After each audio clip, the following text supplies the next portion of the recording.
SHAMAI O, Yao Zara Halalo Afya O. Halalo Avyao, Alaim Galeon. SHAMAI O, Shalom Mashpaka, Abke. I'm your owner Daba Ray, Nashe God, coming to you with the announcements. First off, let's talk about the Thor Restored. This is a great and amazing thing, family. For years we've been lost reading translations. Bad translation after bad translation after bad translation. Marriage to the KJV or the NIV or the Cipher, it's all bad. These English translations are terrible. Now we can read from the original script, everything correctly how it originally was, and get a true understanding of what's being said in the Torah. A lot of people are posting up pictures and videos of what's going on and receiving their Torah. It's a great, wonderful thing. Because we always tear down those translations and they ask you, what are you reading from? Now you can tell them the actual Torah without all the other crap inside of it. Also, let's go to YaoshaRaw.com. You know, our own website is on and popping. And make sure you go in there and check out the blog section where you can get good information that's very, very vital for enhancing your knowledge on what's going on in this walk. And also in the forum. Go in the forum and be able to type Gabare now. We can type our own language anywhere in YaoshaRaw.com. Get on there, try it out, type Gabari back and forth with your family, and learn more as you're doing so. It's a great thing, great avenue. Must give big ups to the people on the website team for bringing that to us. Man, it gets no better. Also in the Great Nation community, we have our own social media app, family. We're not just on Facebook, so people are looking like at the people and like, all y'all have is Facebook. No, we have, like I said, our website, and we also have our own social media platform online. Go to community.greatnation.club and join the Great Nation community. It's our social media platform. It's for all people, not just your Osharal, anybody of our color, all OMPP. But we also have it so that your 12 tribes topics in there so people can learn what 12 tribes is about. And also the Osharal channel, where it's a private channel, but anybody can go on there, send in your invites to be invited to come on in. We're more than happy to bring you in if you're all about the work.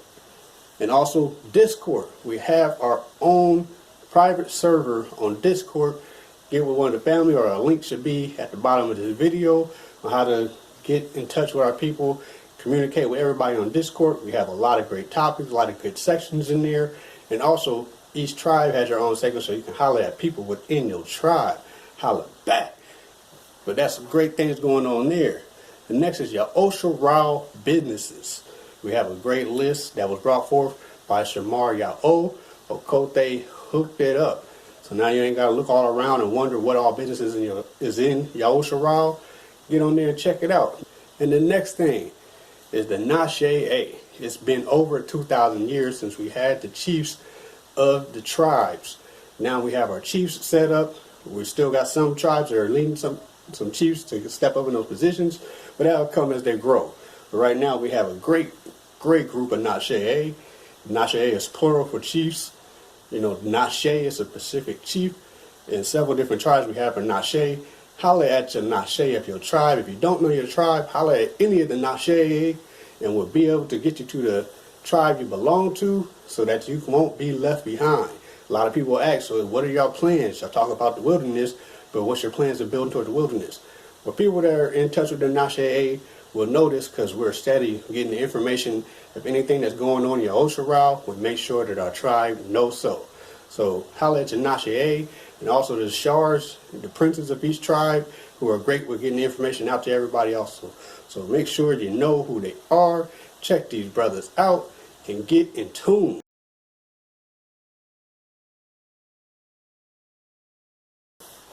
What it do? In this segment, we're going to go over a couple of things that have been happening in the community.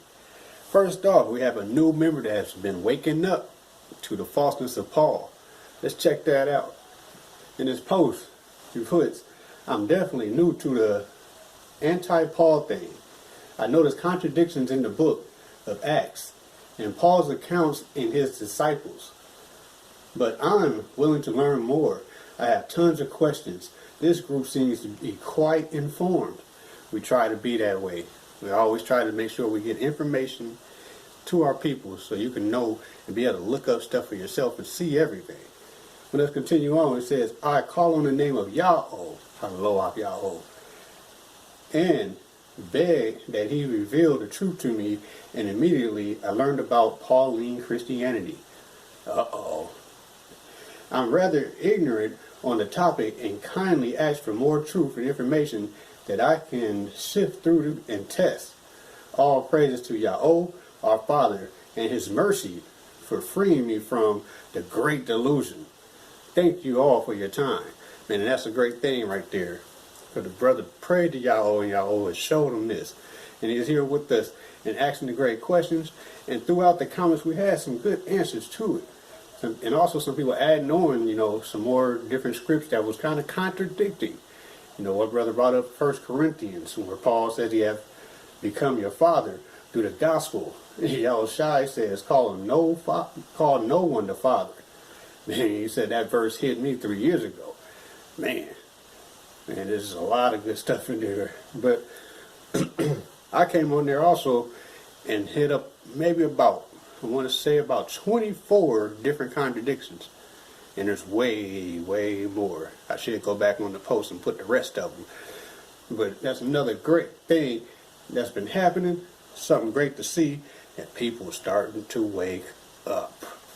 There was another situation that was going on in the community behind a post where the post said, Christians be like, God bless this pork he told us not to eat on this most holy pagan holiday, yet you told us not to celebrate. It was kind of funny to me. It was also funny to several other people, and at least 32 people laughed at this comment. But as always, there's somebody that comes serious. We had the brother come in and say, hey, King, how do you respond when people bring up scriptures like Acts 10 through 15? I'm not going to read it all because you can pull that up yourself and see that, but we know what it's talking about there. And he said, or this one found in Colossians 2:16. Let no man therefore judge you in meat, or in drink, or in respect of in holy day, or of the new moon, or of the Shabbat days. Now we know how to respond to that because we don't deal with anything from the Greek writings. But the brother might not have known that, so this is one of the reasons why I made this post on here, because it shows a great example of how to deal with stuff. Instead of cussing the brother out, our brothers went and tried to edify him. Let's go further into it.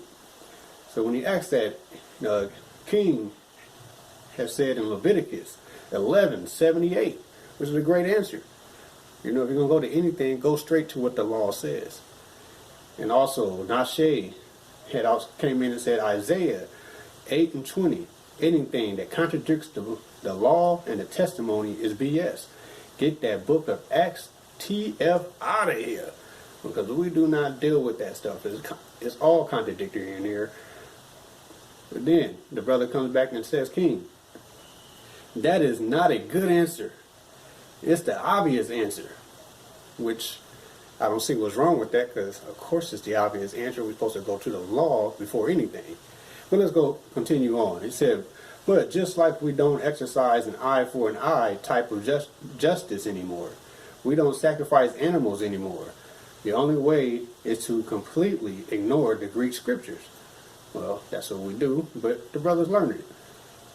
So then Nashe comes in and says, we can't exercise eye for an eye because we are not in our land under the totality of our laws.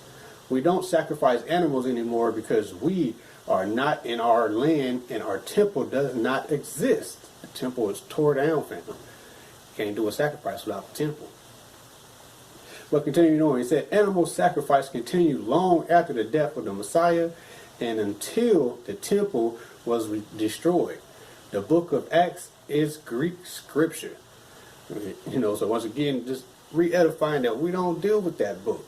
We're giving a little bit of knowledge on what went on with sacrifices, that it did continue to go on after the Messiah's death. But he came back to reply to Nashe saying, Rico. But that was exactly the law that Messiah ended when he provided an ultimate sacrifice once and for all in himself. How and why would any true Hebrew, continue to sacrifice animals? Can you help me find scriptures that support that? Thanks. Then Nashe came on and say, true Hebrews continue that because nobody has ever come to be an ultimate sacrifice. And that Greek nonsense has fried people's brains. If the Messiah had been sent to be a sacrifice to end all sacrifices, don't you think he would have instructed his men of such? But instead, we see him in Matthew 5:17 through 19 telling his men that nothing, absolutely nothing, shall be ended from the law until heaven and earth pass. Then he instructs that any man that teaches the least of things is put away. Oh, excuse me. I lost my point here. Then he instructs that any man that teaches the least of things is put away from the law will be called least in the kingdom. Great point. He says y'all need to stop the consensus arguments in an attempt to make those Greek BS writings fit and pay attention to what was really written by our ancestors and compare and contrast it with other historical records. Very good point. And then the brother comes back to reply to Nashe saying, Rico Lamar, I was waiting for you to show me the scripture that shows Hebrews making sacrifices for forgiveness of their sins after the Messiah was sacrificed on a stake. Shalom. And then he further goes to say, I understand your disdain for the Greek. I'm confident it has been seriously tampered with. I personally can't ignore Matthew, Mark, Luke, John, because it's where I get to learn about the Messiah. And with us that do know about this subject, no, they're not going to find a scripture writing about that because the scripture has stopped being written, before sacrifices has ended. But Nashe goes on further in that, but he comes back and says, I am waiting on you to show me anything that has the Messiah saying he came to be an ultimate sacrifice to wipe away the law of sacrifice. And we know we're not going to see that. Only in the writings of the Greek can you start making up stories like that, but that's not scripture. Then Nashe continues to say, the Matthew, Mark, I can't read it. The Matthew, Mark, and John, Luke and John, you read are Greek. You're contradicting yourself. And probably the brother doesn't really realize that, how he says he noticed there's some problems in there, but those are his readings for the Messiah. He don't realize it, but he's about, Nashe is doing a great job of trying to tell him that those readings that you're using are not the proper things to read. But he goes on. He said, Luke and Mark are not eyewitnesses of the Messiah. They did not walk with him. The information comes from Paul and his lyre. John was written by John the presbyter and not the apostle, and he wasn't alive until the 3rd century. And the apostle John didn't speak no dang Greek, which the book of John was written in. You've been lied to. So then a brother comes back and say, oh, turn it back on me. Okay, what are you actually saying? There's no scripture to support your comment regarding the sacrifices by Yah-O. So he's still not seeing it, so we got to get further into it. But he also says, so where else in Yah's word will you be able to learn about the Messiah if not from the gospel? And also he says, I am making a point, Rico. I know M, L, and John are part of the Greek. So then he goes on to tell him, Nashe says, your point is contradicted when you denounce the Greek writings, but champion the Greek Gospels, who were not eyewitness accounts. The Greek book of Matthew is an edit of the Hebrew original and is being tampered with to fit the themes of the Greek New Testament. Truth. You won't find any actual scripture that says sacrifice continued until the temple was destroyed, because the last two and only true books of scripture, Matthew, was closed at the end of the Messiah's death and resurrection. Kazon, aka Revelations, was written by the Apostle John in the island of Patmos. It was far away from the land by then. But we know a few things about sacrifice. What the sacrifice could be, how it was supposed to be done, who was supposed to do it, and where it was supposed to be done. None of which the Messiah's murder qualified for. The Levite priest did not kill him, and it was not done in the temple. And that's the only place sacrifice to God can be given. Therefore, Messiah was not a sacrifice. Now, I know it's hard for some people to understand that, but this is very, very deep. But now Shay goes on to say, the research and lining up of history, and he posts this article here. And let's go over the important parts he put. So the practice of sacrifice stopped in the year 70 CE, long after the Messiah's death. You know, when the Romans destroyed the temple in Jerusalem and the place where sacrifices were offered. And skipping down, said, command us to offer sacrifices wherever we feel like it. I mean, not to offer sacrifices wherever we feel like it. We are only permitted to offer sacrifices in the place that Yahweh has chosen for that purpose. And the scriptures is there. It said, it would be a sin to offer sacrifices in any other place. The last place appointed by Allah for this purpose was the temple in Yerushalayim. And at the bottom it says, we cannot offer sacrifices. This for simply because we have no temple. And also another part of the law is we don't do a human sacrifice. So there's several things that show that was wrong. But I thought this article was a good one because it shows how we can edify each other without hopping straight on and cussing somebody out, running them off. But then we lost a brother instead of gaining. So hopefully this gained another brother. But also Nashe went in and put it also in the place where Yahweh chooses, and he put that scripture up here. Take heed to yourself that you do not offer your burnt offerings in every place that you see, but in the place which Yahweh chooses, in one of your tribes. There you shall offer your burnt offerings, and there you shall do all that I command you. Only specific places we can do it, and there has to be a temple. We've been breaking down everything, getting back to our culture. We got the language back. We're knowing the laws on our hands. Bind the laws, that is a commandment for us. We must do that. And the fringe shirts, or the fringe garment. The correct fringe garments, family. We already know that the old way that we're seeing people do on the t-shirts, the Assyrian style fringes, is not the correct way to do it. Each fringe, as we read scripture, says that it should be a fringe for each law. So you got to have the total number of laws. Yehoshua, we've counted the laws, and it's way over 613. Your actual count should be 1,880 fringes.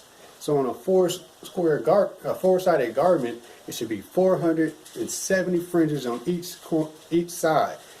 And that would be your correct way to wear them. And also, family, we have a newsflash for some. But we're hearing a lot of people categorize us within a camp.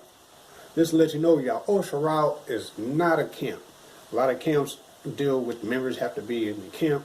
Can't deal with any members from any other camp or other association or anything like that. We're not with that. What is Yehoshua? Yehoshua is anybody with OMPP who follows these laws and these ordinances that Yahweh has put forth for us.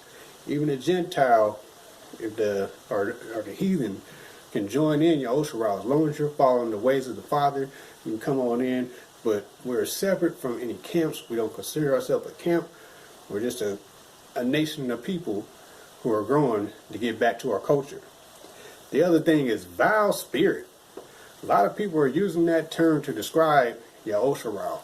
You know, they're saying those people in 12 tribes, Yehoshua, they all operate in vile spirits. Well, that's a very, very big false claim. Me, myself, and a lot of others do not operate like that. Actually, there's more people who don't hop on any post or comment or any videos or anything and come with vile spirits than there are those who come with, you know, as people say foul spirit. But it's not really being foul, we're just being strong about the law. Just like anybody else would. If there's somebody in the camp that you agree with, you wouldn't call it that.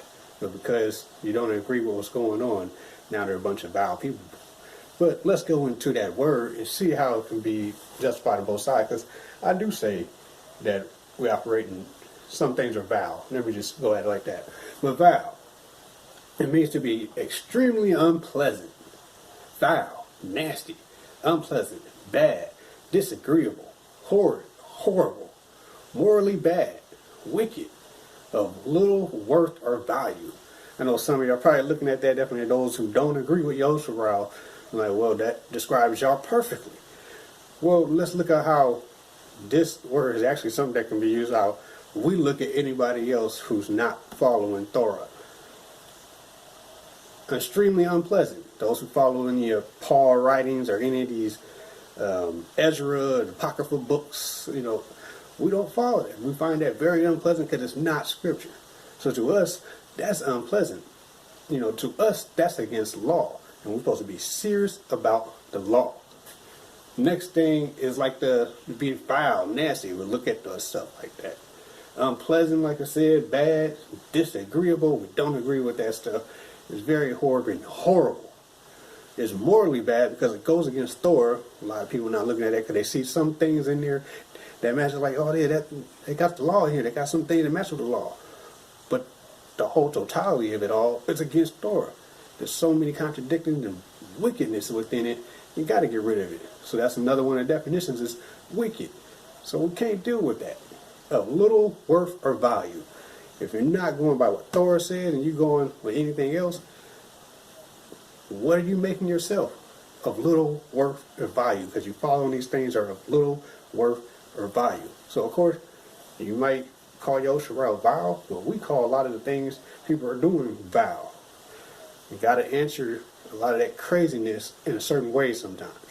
Like I said, I'm one who prefer to just go back and forth with dialogues, but I definitely see when it's time to turn up a bit when somebody's coming out cussing us out and bringing a bunch of crap. Now, I would prefer that anybody, no matter what side you're on, your Osharal or whatever other camp or group you're with, when somebody comes at you with a bunch of crap or misinformation, try your best to sit there and bring information. If you don't have information to bring to the table, you probably shouldn't say nothing at all. Because you're just going to make yourself look bad just trying to cuss somebody out when you didn't edify nobody on nothing. But if you do have that, slang that at you because people are going to come and fire shots at you, so you got to fire back sometimes. But moving on to a better part, I mentioned earlier Yosharal.com. Make sure you check out the children's zone where they have an excellent zone in there for helping out the children with learning the Gabare, getting back to your language. Man, it's wonderful. It's wonderful, wonderful. Also, check out the homework that my Bane had put up on his channel. If you don't know the channel on YouTube, put in Yaoda Bandor and check out the new homework assignment. Most everybody should have been already on there and done it, but if you haven't done so, not too late. Get on there, try it out, and it'll help you a lot with learning your language. And last but not least, GAG Gabar Artist Group is on BandLab. You can go in there, check out the music they've been putting up there, and also be able to conversate with some of the artists and everything. But it also opened up a YouTube channel. They're progressively doing it now, but every song that we're doing is going to be moved and put up on there. So now it'll be easier access to be able to just go to the YouTube channel and play all the great songs, your favorite songs, or click on a whole playlist of music that we hear from the GAG, the Bar Artist Group. And that's the announcements for Yahosha. Closing out, I have an assignment for everybody. Read Mizmor, aka Psalms 106. But not just read it, go back and study in the Gabari, or even if you just use the Hebrew concordance, study it deeply. The meaning, the message in there is so deep. Mizmor 106, big study. You got to get that study in. So, anybody else want to get on here? You want to bring in any information that you think is good? Some more announcements to bring to the Osharal? or you just got a business you want to advertise, send it to nasheyaonadab@gmail.com.